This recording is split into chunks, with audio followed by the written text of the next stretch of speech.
Win Batuma. Good morning, Goodwin. Hope you had a great week. Good morning, Andrew. My weekend was quite eventful. A lot happened this weekend. Very interesting. I attended a really good high-profile wedding for Nachowe's son. Kabanza. It was really, really interesting catching up with my OB. So to be able to see people at this age start to get married and start to take on responsibility is a very interesting thing. Yes, unfortunately, at the end of the night, as I was trying to leave the Speaker Resort, I misplaced my phone, right? Yeah, that was quite sad. It was quite sad, and it was because I was waiting on an Uber, then a border passes by thinking like hailing, and just grabs it really quickly and drives off.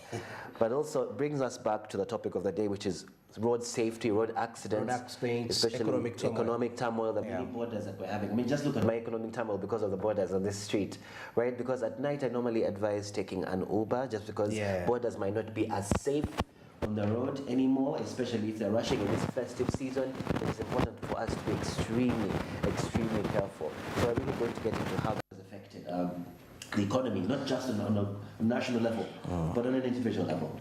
Absolutely. And of course, maybe just to give you a hint on what we shall be, of course, going through as we break down the road accidents, economic turmoil, and of course, we need to understand the economic impact on roads on Uganda's definitely small businesses and the rest of the business landscape when it comes to the business, to the accidents that occur all the time. And of course, the aspect of the human capital loss, we shall be examining that later on into the show, and the infrastructure strain coming in down here, and the burden on Uganda's development projects. But of course, away from all that, the cost of healthcare, which is also surging at the same time, and of course, with economic strain on Uganda's medical system. Maybe just a brief, what you need to understand is that we know that Uganda is definitely a landlocked country with potential, and it faces quite a silent enemy that steals billions, that is each year, and cripples its economic growth in all perspectives. And definitely this enemy isn't a natural disaster or a global crisis, but of course much closer to home, but which is the road accidents. Now, on average, Uganda loses approximately 4.4 trillion Ugandan shillings, of course, due to the road accidents. Now, this is an annual estimation, and now the staggering figure is 3 times, of course, the current the current budget that has been allocated for the agriculture sector, and that is for the 2022-2023, and of course, which is the backbone of Uganda's economy.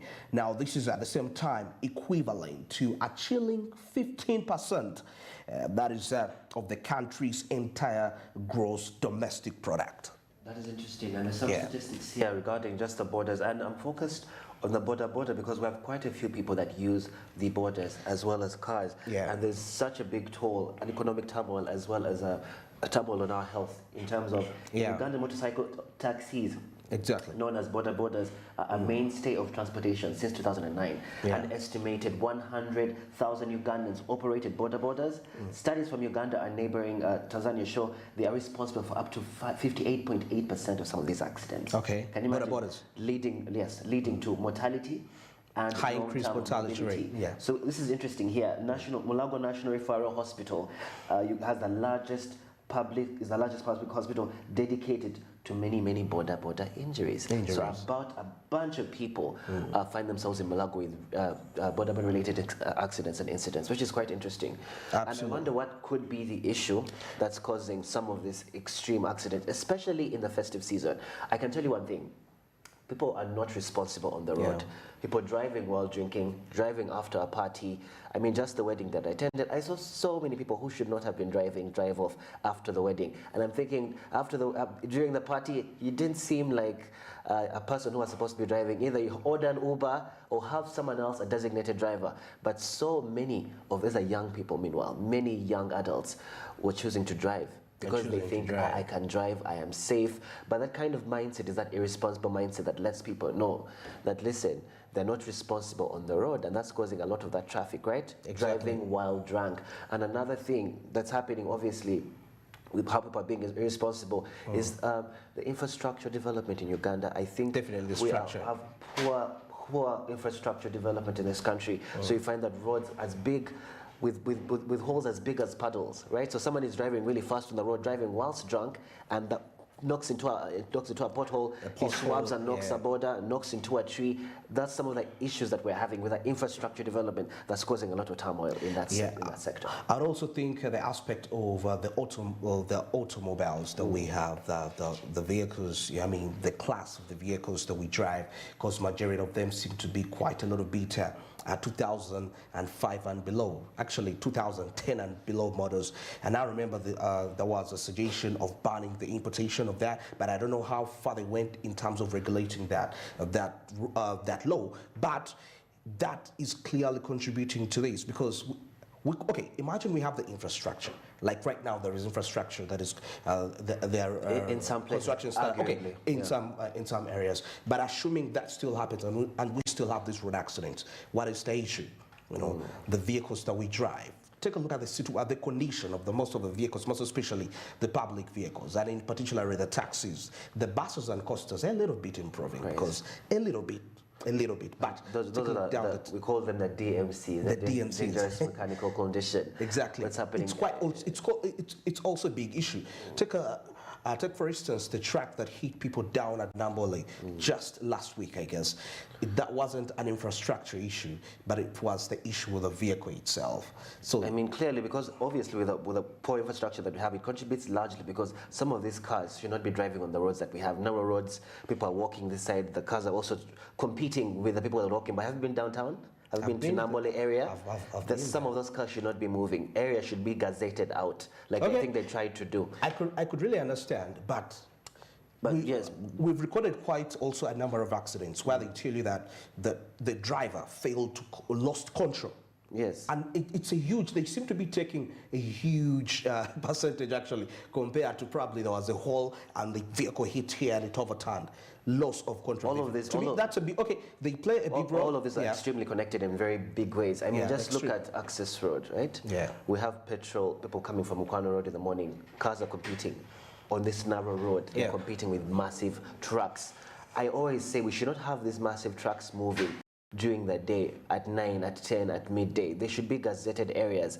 And normally what other countries would do, there are specific roads where some of these big trucks actually move. That's where the infrastructure comes in, because they cause a lot of destruction, they damage the roads much more, they're carrying heavy machinery, heavy goods, and to your point, they are not in great condition either. The cars are older, plus now we added onto these roads, we're competing with the borders, because in other countries, there's a limit to what kind of the age of the car that you're driving. I mean, I saw this in Dubai, I saw this in Kenya. Very rarely did I see older cars on the road, because there's actual implementation. There's actual rules that are implemented to say your car is not safe to move on the road because you become a hazard to everyone else around you. And to that point that you've said, it's very true. Someone is struggling to what is called to hold his get car, a hold of the, and they can't. And there's a whole bunch of people. A similar incident happened with that bigger truck along Chira Road, isn't it? Chira Bukoto Road, where people lost their lives and others were injured because the car the bigger truck lost control on that road, and many people's lives were at risk. So yes, we're having some of these cars moving when they shouldn't be moving. We shouldn't have massive cars and massive trucks competing on these narrow roads during that time, especially now these cars that are also constructing. Where are we constructing these roads during the day? There should be a timeline gazetted for them. So let's say work during the night and work during the wee hours of the morning, so that you don't have to be fighting with the people on the road. Because what's happening is if the cars are if the roads are distracted, people are going to find ways to take shortcuts, to swerve, take routes. And you know how Ugandans were notorious for taking routes we're not supposed to. It becomes a big problem. Absolutely. Now imagine, of course, the impact of losing 5% of your income. That is annually. It's like having actually a constant drain that is on your resources, hindering your ability, that is to invest, grow, and improve the lives of the citizens. But definitely, if we can take a look at the economic impacts of the road accidents, of course, they are multi-layered and a little bit far-reaching. Of course, the loss of productivity, the possible labor, the death of disability of the workers, particularly young and skilled individuals, translates into significant loss of productivity across the various sectors. And since some of these young people are not in position to work because they got endangered, they got an accident, the company which they are subscribed to is losing the skilled labor themselves. They are being unemployed at the meantime. because chances are high at the time they get out of their, can I call it that period when they're healing, probably they are replaced at work. It's very common in Uganda in here. And a lot of people don't have that extra insurance, right? Exactly. The There is health lack insurance isn't great, so people have to tap into their own pockets, to be able to cover this health bills that they didn't plan for. Yeah. So someone gets an accident, he's rushed to hospital, and someone has to cover that bill. It's quite sad because people have very poor health insurance, and it's not able to cover some of these extreme accidents that happen. Absolutely. So it's one of those big things, right? Yeah. I'm also seeing here that, of course, annual traffic reports from the Ugandan Police Force from 2010 to 2017 were analyzed for trends, and we see extracted data include casualties by age and gender, crash distribution, and respect to time and region. I think we've known Masaka Road to be one of the most dangerous areas, that you're almost warned that please, when you're going to Masaka Road, take your safety very seriously. Do not drive recklessly on the road. I think we should have more of those. We should have more of that advertising, that scare advertising, where people like, put your seatbelt on, because I find that more people have become irresponsible drivers, from the taxis as well. A taxi swerving is competing with a car. He doesn't put on his indicator, he just stands like this. This irresponsible driving is costing us a lot of money. So someone who was driving on the road carefully, these taxis, you're competing with them, you're competing with the border, the roads are completely disorganized. So that's one of the reasons why there's such a huge toll on the accidents here in Uganda. I remember some time back we had speed governors. We did, right? We did. We had speed governors, and we had people that were able to check you for, of course, alcohol levels on the road. Alcohol level, exactly. Speed levels, we don't have that anymore. Right now, they'll stop you, and then you what? Because of bribery, you have to tap into your pocket and pay the policeman to release you. I mean, you've seen it all the time. When they stop your car, the first thing you think of is tapping into what? See, that's the new national ID. That's the new national ID, the blue card. Exactly. Or the green, the red card. Or you tap into your 50,000 or 20,000 knowing that, you know what, police officer have this. Because we're bribing and because of the poor luck, economic standing right now, everyone is looking for a quick buck. Yeah, that is true. And of course, we have the aspect of the increased health costs. Of course, later on the show, we shall be breaking down that to see exactly how much money that is lost on a road accident victim in Uganda. And of course, insurance costs, like Godwin just mentioned. We see with frequent accidents, insurance premiums actually rise significantly, further burdening businesses and individuals at the same time. But of course, these interconnected impacts create, of course, vicious cycles that traps Uganda in a state of underdevelopment. These are facts, and resources are later diverted from productive activities towards managing the aftermath of the accidents, further hindering that is economic progress of the nation. But of course, amidst the bleakness, of course, the government of Uganda is trying to put up a few initiatives to better the roads. Of course, the stricter traffic enforcement, despite the weakness of these rules, like we've been mentioning in here. We had the speed governors, we had the policy where they used to check people up. You know, they used to call it Kawinyemu. You don't know how far that has gone in terms of implementation, but that clearly shows you that the struggle for Uganda when it comes to road accidents, it seems to be very far from coming to an end if this is not really taken much more seriously. Now, of course, like I told you, 4.4 trillion, what Uganda loses, that is on accidents annually, and this amount of money is actually, it's the budget, it's the current allocation for agriculture sector in the current budget for 2020 to 2023. Right, and interesting, right, according to World Health Organization, traffic accidents cost Uganda approximately 5% of its GDP each year.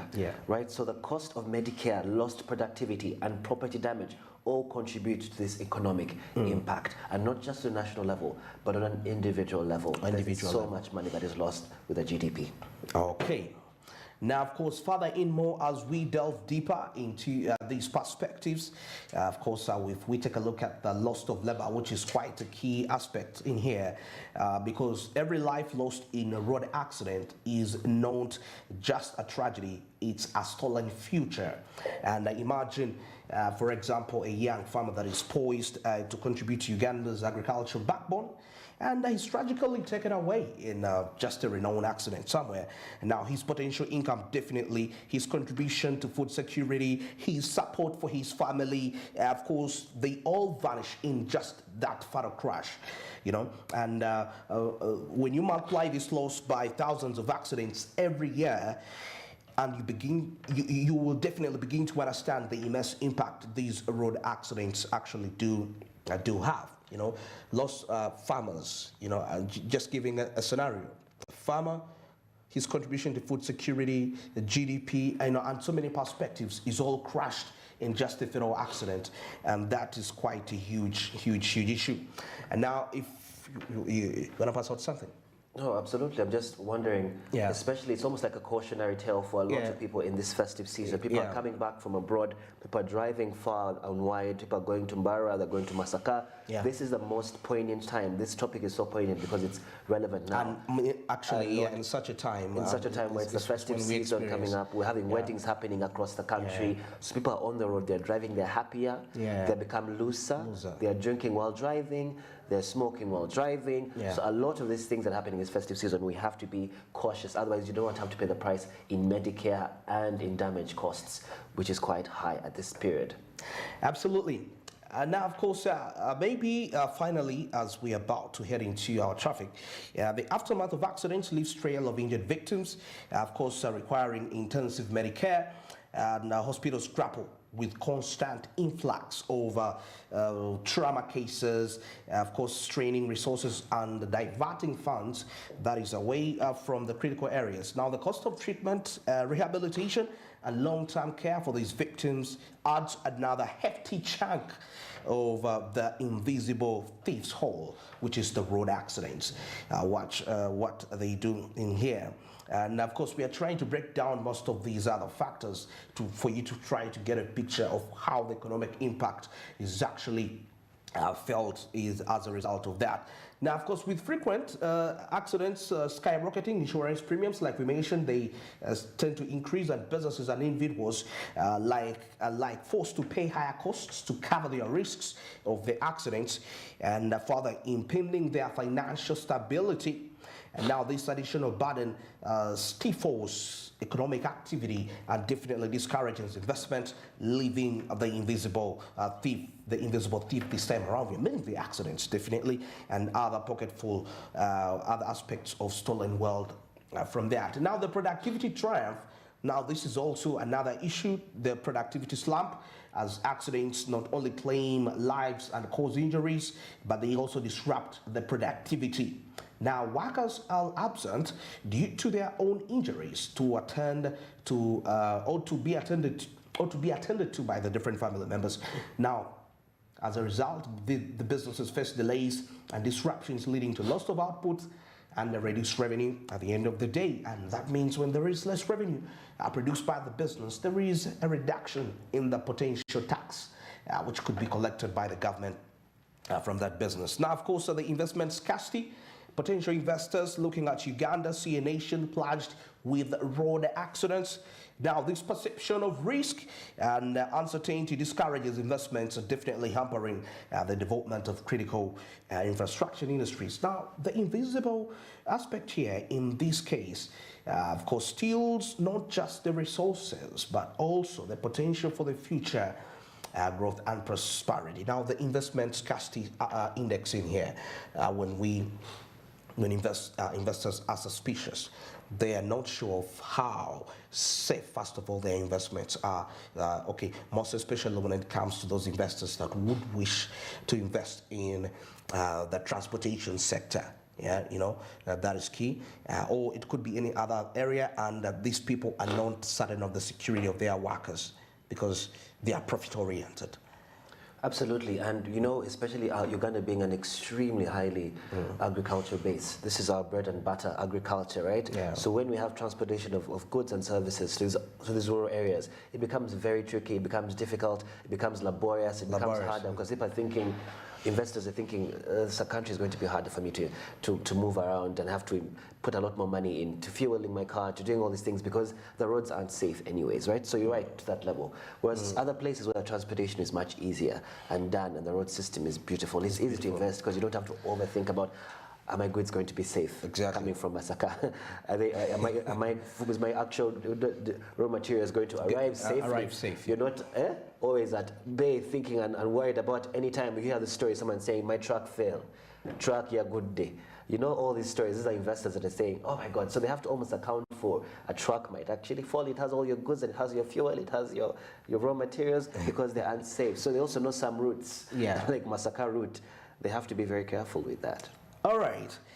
Now, finally, before we get into the break, the social costs, which are also part of the impact here, beyond the intermediate economic losses road accidents inflict, that is a significant social cost.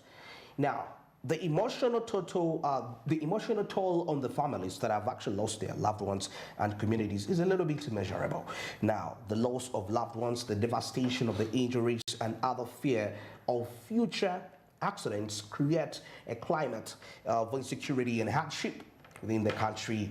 And of course, the invisible thief, whom we know the accidents not only steals the money, but also steals the peace of mind and the well-being of the nation.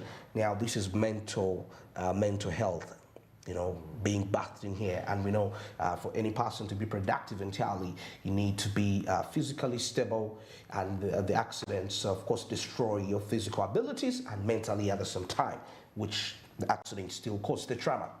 Well, it's 7:22, and now, of course, at this point in time, we're heading to our traffic report down there with Masi Katube. Masi, good morning. What is happening right there? I guess that is around the Ginger Road. Traffic lights, and of course, as you can see, it is a Monday morning and it's quite heavy here, as you can see right behind me. See that there is a lot of traffic right there. So therefore, if you're coming all the way from Chibuli, from Zambia, all that, and from Muyanga, you have to you have to know that there is a lot of traffic that is coming those ends, and of course, construction taking place that side. That means there is a lot of inconveniences, and of course, we expect just in the shortest time possible. Traffic is not that much, just caught up in a few minutes, and then they're able to go on their way. Well, of course, still on that road, as you can see, and of course, people choose to walk, for some distance before they can get other means of transport. But anyway, for those that use private vehicles, as you know, it is okay for them to wait, because that is the only way to go. Well, of course, turning over to the other side of Kampala Road, as you can see right there in Kampala Road, there is also a little bit of traffic. Just the lights have caught them just a few minutes. And of course, not a lot of cars are expected to come from that road, as they're heading to the Ginger Road, going all the way to Chisasi, all the way to Mukono, all the way to very many roads leading on the direction heading to Ginger Road. And of course, for those that are heading to town, it's traffic, because that is where most people tend to have their workplaces in town. As you can see, the roads are very busy. A little bit of traffic right there. The movement is very slow, as you can see right there, because the cars that are coming in from Ginger Road have been set free to move. That means there's going to be a bit slow pace in the movement. Yeah, for those that are coming in from Tinda, Chisasi, Nakawa. Yeah, those are the vehicles that you can see right there heading to Kampala. That is the city center of Kampala. Well, of course, yes, that is it. For those that are heading to that direction of Mulago, Garden City, you're heading to Wandege, not so many vehicles are expected to go that end, because those are few working areas for some people. And of course, those that are coming in from Garden City, those that are coming in from Mulago, as you can see, the traffic lights have held them up for some minutes, but very soon they're going to be moving in. And of course, it has to take a couple of vehicles for the traffic to set moving, as you can see right there. Not so many people come in from that side, because some of them branch off along the roundabout of Garden City right there. And of course, that is the situation right here. Yeah, for those that are coming in from Mulago, those coming in from Wandaga, that are coming in from Kololo, yeah, those that decided to use that route. That is the situation right here. Not so many vehicles, given a Monday. People, I think, residential areas are usually that side of Ntinda, they're usually that side of Nakawa. So this side, not so much of traffic, really, as you would hope for. Yeah, so definitely, we hope that in a few minutes, some vehicles are going to be coming through. And of course, hoping that people will get to work on time, as we expect it to be on a Monday. And we're in the month of December. Definitely, we have to get the work going on. And of course, shifting our eyes to Ginger Road, the real Ginger Road. As you can see, vehicles are very busy because some people tend to travel, to different destinations. Some are heading to Ginger, like the road says itself. Ginger, Mukono, some people have their workplaces right there. And of course, some heading to Nakawa, those that do markets, those that head to Ntinda, those that have their offices to Ntinda. That is it for the Ginger Road traffic as you head there. Vehicles coming in from Kampala, not so much like I said, that means there are even very few vehicles that are coming in from the city center. But we are hoping that whatever situation it is, actually, I was hoping that the movement is really good, actually. There is progress in movement. The cars are not held up for very many minutes, because I believe it's understandable that being a Monday, everything has to be very fast and people have to get to their workplaces very fast. And of course, hoping that wherever you are, you're set and ready to kickstart your day. And of course, that is it for the traffic updates today. My name is Masi Katsime, heading back to studio with Andrew and Godwin. That happening right there. Well, for now, we're going to take a break. And when we return, Caribbean, South Africa, and international updates in the pipeline. Stick around.